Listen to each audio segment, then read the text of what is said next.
Hello guys, welcome back to Godis for this is going to be a video on Series 14, or Series 1, Series 15, Series 2 of the Shurigawa era, of the RTD2 era. So I'll just breeze these through and see what happens afterwards. So with Series 14, I'm going to go by Series 14 is, it's run after Series 13 and the specials, of course, so there we go. And yeah.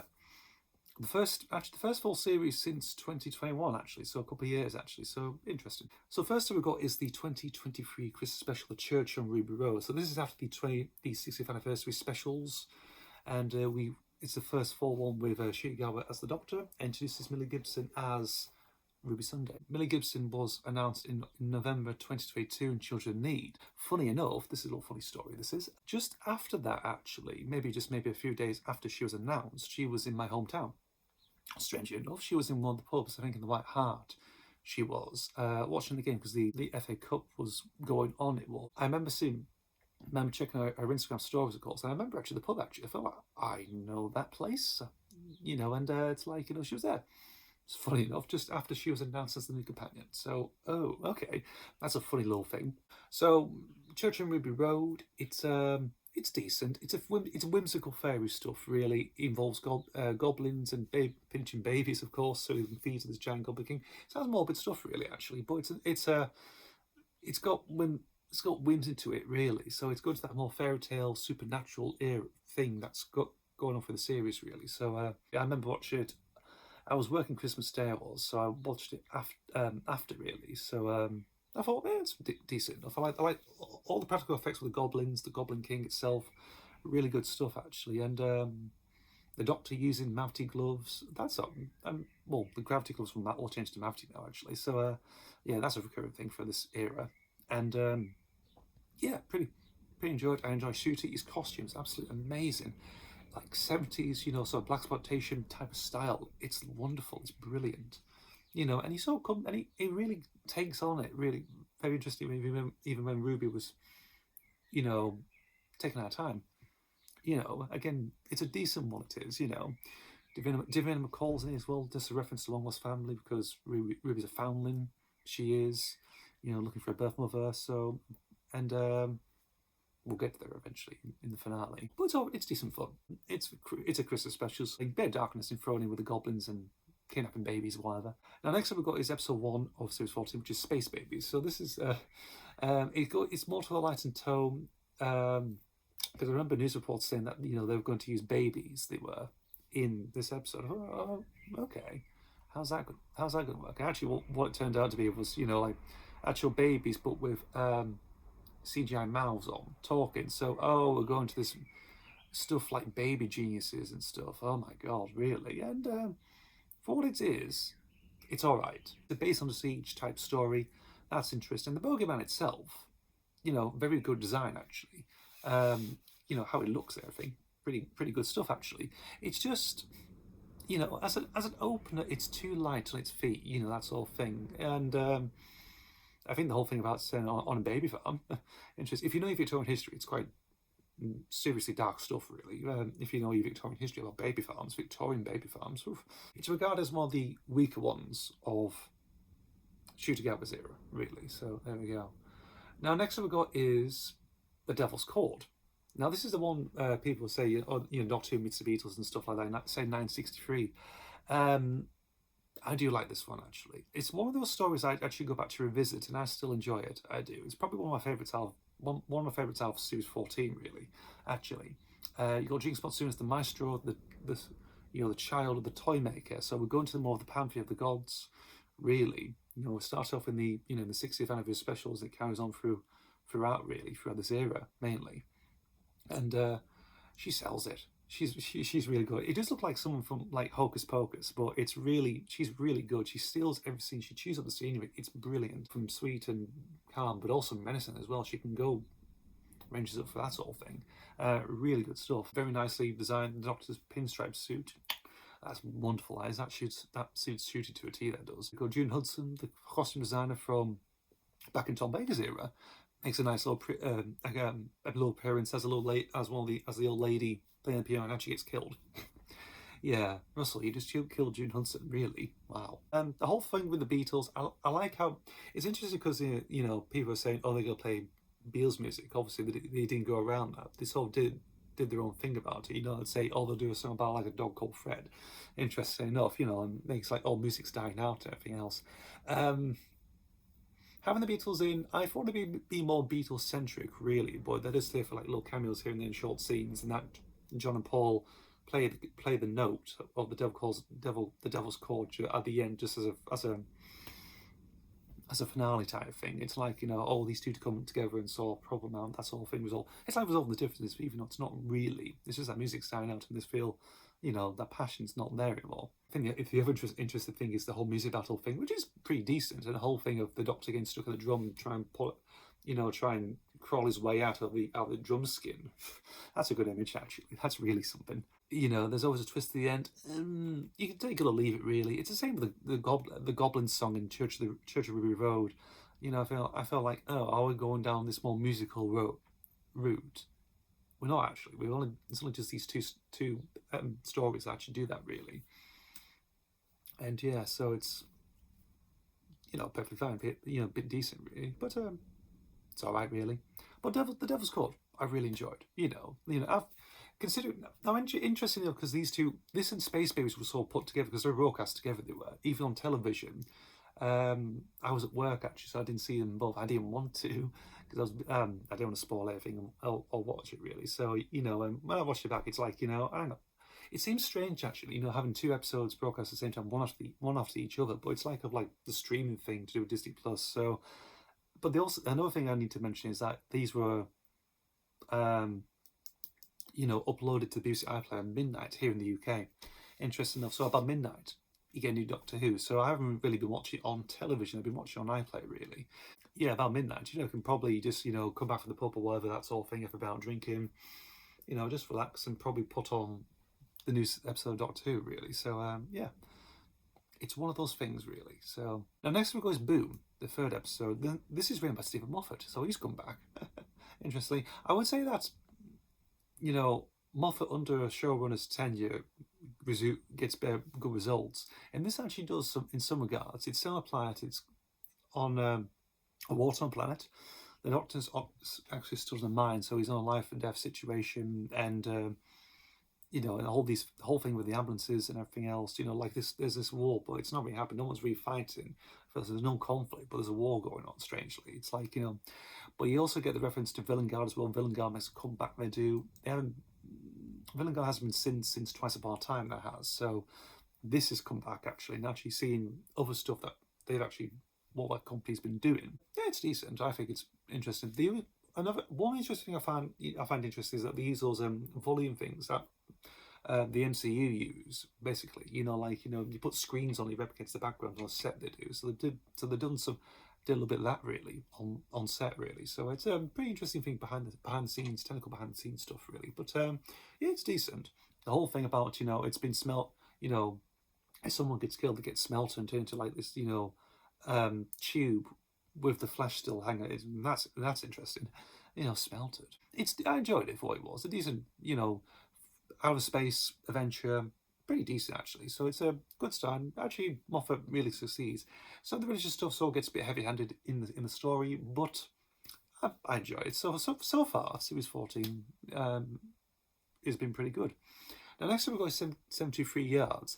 Just to mention that Church of Ruby Road is written by Russell T Davies, same as Space Babies, and then Devil's Court. Boom, Stephen Moffat. 73 Yards is written by Russell T Davies. This is a Dr. Light story, this is. And well, one of the two Dr. Light stories, actually, in this series.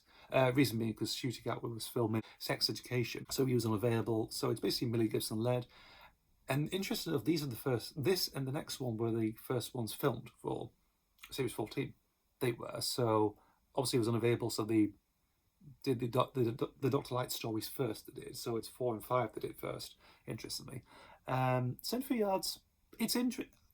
I looked at it for, like, you know, when I first knew about this story, I thought, you know, oh, it's going to be like this political thriller with this whole Roger Abgrillion fellow. This mostly focused about him and the Albion stuff as well, the Albion party and everything else. What it does change into, it's like this Welsh, it turns into a Welsh folk horror story first, about the Doctor stepping on a fairy circle and ends up disappearing. Ruby's left on her own, can't use the TARDIS, and there's a woman behind, basically, about 73 yards, and he keeps following her, really. And when people interact with her, they sort of run away in fear, they do. And yeah, so it goes down that path, really. And obviously, people involved around her, foster mother, grandmother, even Eunice as well, they sort of reject it, really, that sort of thing, and sort of turn on her, strangely. Then she finds out her way to lead life. Then it goes into a completely different direction with the whole Roger William stuff, involving her infiltrating the Albion party, exposing his true colours, really, involving the nuclear disarmament, sexual harassment, and stuff like that. I thought, hang on. I just all watched it. I thought, wait, what? It's I thought it'd be like a decent, it's like a Welsh horror folk story, like it follows. That sort of thing, sort of like a Mike Flanagan type style. Then it changed into like a political, like in Years and Years type thing, sort of like that. It's like, okay, so it's like two different halves, like two different stories sort of meld into one, or stitched together, really. It's a bit weird. And I thought, the it's sort of meant to be time resolution. I think it's a bit odd, really. It's decent directed and some good ideas into it, but I think it's stick to one thing. Are you going to stick to the horror, standalone horror thing, the woman and the whole fairy circle thing, Jack the Lad and everything else, that sort of thing, or you stick to the Roger Abgrillion stuff, the Albion party? What does that do? Actually, it could be, it could be like two stories, really. You can make an episode of that sort of thing. It's like, but it's all stick together. It's a bit odd, really. But it's decent. People lauded it, so I thought, okay, fair enough. Now, next we'll go is Dot and Bubble. This is episode 5. This is the other Doctor Light story. And interestingly enough, it doesn't really focus on the Doctor's companion. It actually focuses on another character called Lindy Pepperbean in this place called Finetime, which is a place for rich people and in a bubble on a planet somewhere. And over time, and obviously they use social media with bubbles, really. Just to communicate people, or actually, it's like when people are on the phones, really, all the time, and the sort of abuse life. It's very much like that, but in a futuristic sense. Doctor's take on it, or Russell's take on it, mainly. I thought it's interesting, it's decent.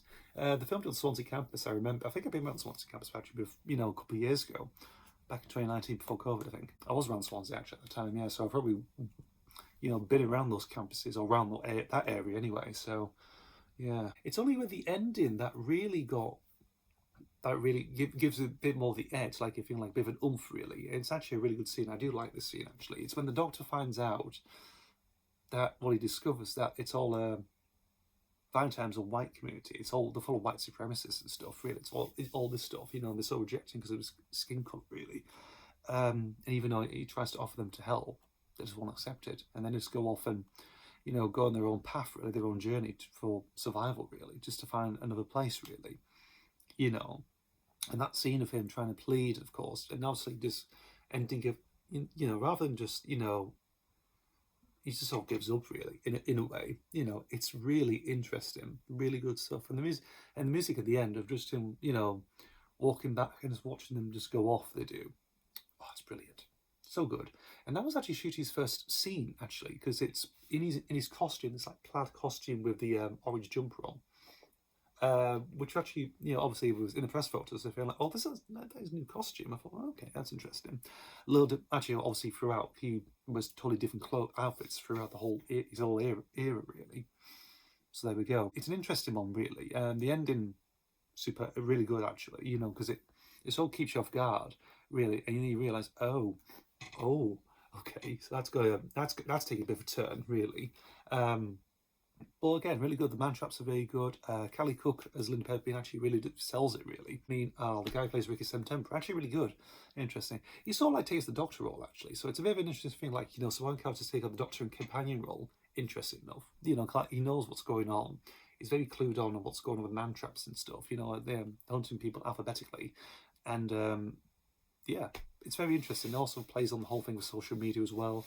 And interesting enough, because this story originates all the way back till actually from about 2010, 2011, when Russell suggested the idea to Moffat when he was showrunning with I think it was around series 5 or series 6, and he sort of gave, brought forward this idea of the whole dot and bubble thing, really. But obviously with technology and obviously at the time, really, he couldn't achieve that. So obviously he's brought it back, actually, and obviously reused the concept, and also with new technology and efforts with Disney Plus get involved.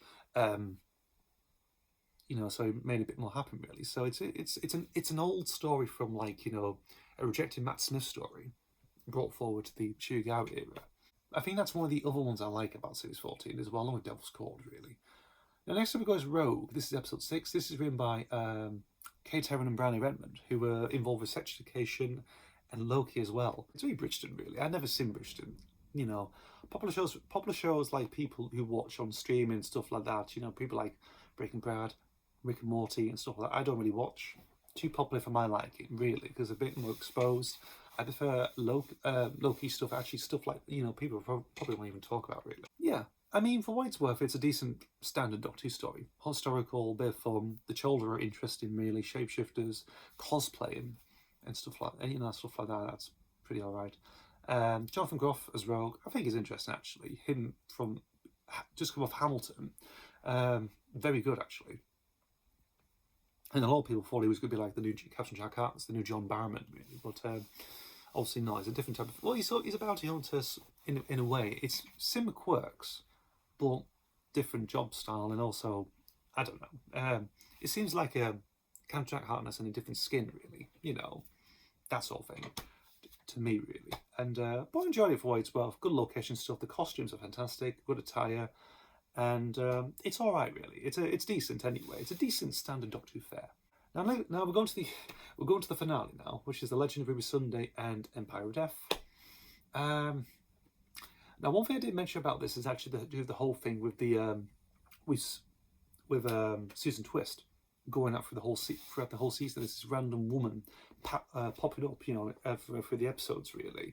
Obviously, we get to realise that she's known as Susan Triad, as this multimedia type of person, really, and the Doctor thinks, oh, that's Susan, my granddaughter, which he referenced in Devil's Chord, and him and Mel go off and visit her, but also to do with the whole thing of Ruby finding her mother, her biological mother, as well. But it also uses what do you call it?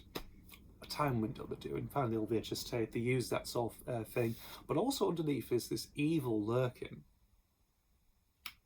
and it's built into the climax, of course, and there's all it's all building around Unit Tower, in the Triad building, in the time window, and it's the return of Sutek. Okay, who's this giant pharaoh dog now for some reason? I thought, okay, wait, what? I thought he'd be a siren, like a proper siren being, like how they actually looked, really, like jackals, like a proper jackal person. That'd probably work, but it captures something like that. It captures a little bit of that, but it's like a giant. It's just like this giant dog just living on the TARDIS. Really. It's like, okay. So the actual build-up itself, it's just build-up, really, but it's interesting to see where it goes, really, and it's. It sort of builds at the finale. It's like, Sutek, what? Oh no. Okay, people will probably roll their eyes and people will be shocked. It's like, wait, what? Even with Shugawa's reaction. The whole thing with the Skullmaster and everything else that revealed, that's actually really good. Very creepy. It actually managed to do that very well. Indeed, in some places, and just touch them and they turn to dust. Interesting. And so it sort of builds up there. Then we go to the finale. So this... There's a lot of things I need to unpack about this one, because it's, you got again the return of Sutek, the whole world's turned to dust, really. You've got the whole thing with the memory TARDIS, which was used in the Tales of the TARDIS miniseries they did on BBC iPlayer. Now, they didn't do it before then. They didn't do a fourth Doctor one, interestingly. So when this came out, they did that with Pyramids of Mars. And it's basically a framing device with the 15th Doctor, Ruby Sunday, and Mel Bush in this one. So it tells say, I fought this god before, and obviously recounts the whole thing about periods of Mars. It's like an omnibus edition. Yeah, so it builds to there, the whole memory TARDIS, of course, and it's one of those fun. It's a finale that's all lets it down. You sort of build up a bit strong bit of intrigue with the first part, then he just falls flat with the second part. That's what he does, really. Basically, the Doctor stops Sutek by pulling it on a lead and dragging for the vortex until he disintegrates. Interestingly, there's some interesting scenes in there as well, like the whole thing with the Doctor goes to a planet, of course, and sees a woman who forgets she had a baby, but it's not my baby, but it's dead, and stuff like that. That's interesting because time's messing with people's heads, really, of course. That's something, that's a very, dark thing, but also I think it's just easy to say for Spoon, really. Stuff like that, really, for the Doctor's point of view, but it's interesting, really. The whole thing about Mel being possessed, that's interesting, because she starts hearing thoughts, she starts hearing Sutek's voice in her head, then becomes a slave to him, really. And yeah, that's interesting. The whole thing, about Ruby's birth mother as well, it's a bit sort of lazily put together, I would say, in a way. Like, she meets her at a bar, everyone's happy, that sort of thing. She's still alive and reconnecting, that sort of thing. It's like, okay. Obviously, because she leaves the Doctor at the end, and then he goes on to his travels. I think the interesting thing about that one, because there was like a scene that said, the Doctor cries and stuff like that, or says something really, but it was cut just to leave shooting with a bit more of a no dialogue or anything else, really, so it makes it a bit more effective, really. But yeah, it's one of those finales, and people just think, it's a bit rubbish, really. Indeed, it has some interesting build up to it, but it's messing with the canon, really. And yeah, certainly the canon goes, but that's it, really. So that's series 40 in a nutshell, basically. There's some good stories that I enjoyed. Devil's Chord I like. Dawn Bubble I do enjoy. I think Boob's alright as well. I think from 2 to about 6 roughly, it's decent, good stuff, actually. I think episode 1's a bit of a dud, really, just a fat lightweight opener, and the finale, that sort of goes into different directions. It probably starts a little bit promising, then he just flicks out, does some strange batshit stuff, really. That's series 40 in a nutshell.